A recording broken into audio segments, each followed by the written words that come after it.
Doug's here now, and we have a favorite person that's on Zoom for us today. We describe him as a favorite person because he is. Yes. He's truly a friend of KTLA. He, of course, is known as one of the nicest bad guys in Hollywood and a friend of us. The multi-talented Danny Trejo joins us live from Zoom. Hey, Danny.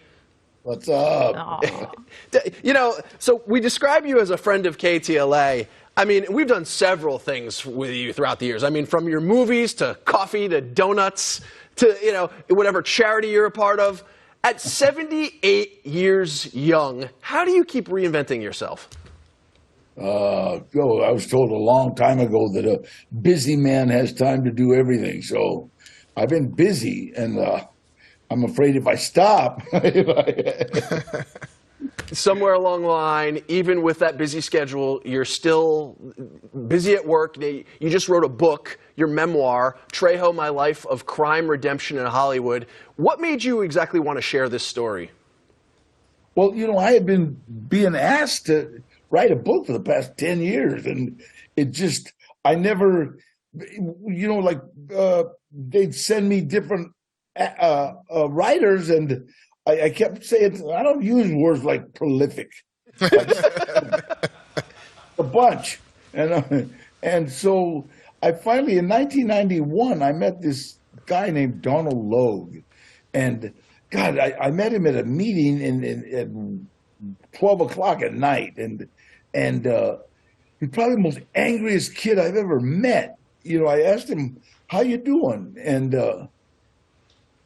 what do you mean, how am I doing? I'm bummed. What, do you really care? And I'm thinking, should I kill this kid? What is this? Crazy? And I kind of said, hey, you know, have a nice night. And I kind of walked away. And then I ran into him again on a film called Reindeer Games with Ben Affleck, yeah. And he was just going through like a bunch of stuff, you know, baby just born, had to come to work, and just and he's a mess. And so we just kind of like bonded, and it was like, that was it. And we were just the friends, you know, and then it seemed like every time he was in trouble, we'd run into each other. Or every time I was in trouble, I'd run into him. So it just fit? Yeah, and so when I wrote a couple of chapters, he did the microphone thing with me, and then he transcribed it. And when I gave it to Maeve, my kid's mom, she said it's like talking to you. And that's what you want. You want the conversation. Yeah, you know, I don't. But Danny, it's no secret why so many people wanted you to write a book. I mean, your life is just absolutely remarkable. From starting in a life of crime, you were incarcerated, and then now you're this Hollywood celebrity, household name. Yeah, and I'm also a drug counselor. Still, you know, I still work for Western Pacific Rehab here in Los Angeles, and we still detoxify addicts, alcoholics, and that's what we do. So tomorrow you'll be receiving the Experience, the Strength and Hope Award for your book at the Writers' Treatment Gala, which was founded back in 2008. This supports recovery in the arts. Could you quickly tell us about that?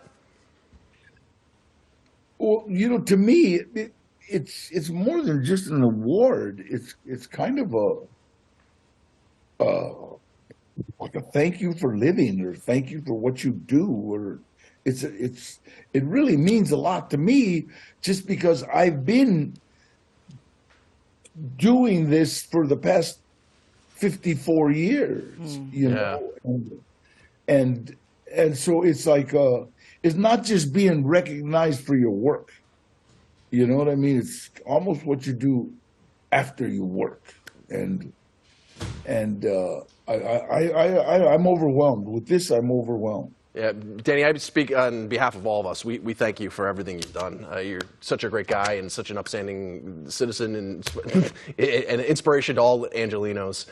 It's such a pleasure to speak with you. For more information on writers in treatment, you can head over to writersintreatment.org, or for Danny's book, Trejo, My Life of Crime, Redemption, and Hollywood, is available now wherever books are sold. We'll be right back.